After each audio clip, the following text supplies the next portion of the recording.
sense of belonging is a little bit more than simply the question of do you have ties, because of course people are looking for something besides simply that there is some kind of connection.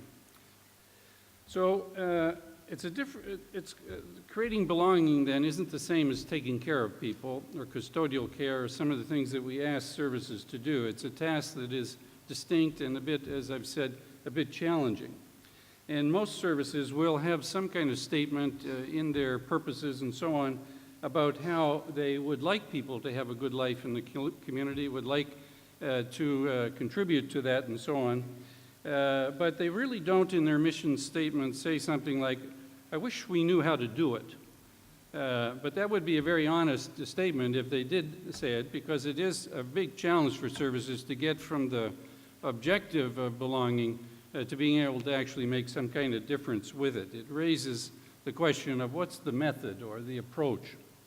And in fact, many services get in the way of belonging. They may not intend to, but they nonetheless, in an unwitting, unplanned way, become part of the problem because they're not really conscious of their limitations in terms of achieving belonging, and may in fact, in some cases, consider that they've already done it and not see that people still are lacking it.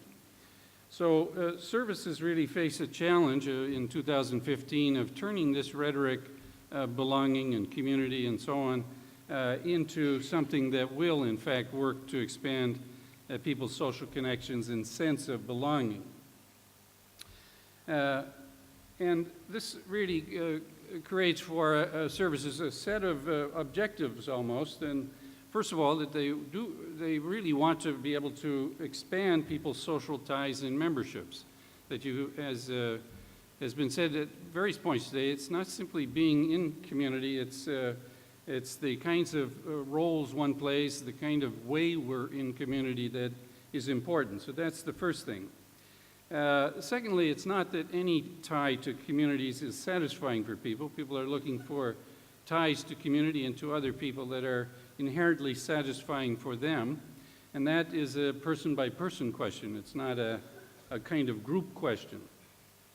And it also that it leads to more of that, because it's not that you simply get one connection and you're done with being involved in community. It really involves a chance to have a pathway to yet more connections if that is what you want to do.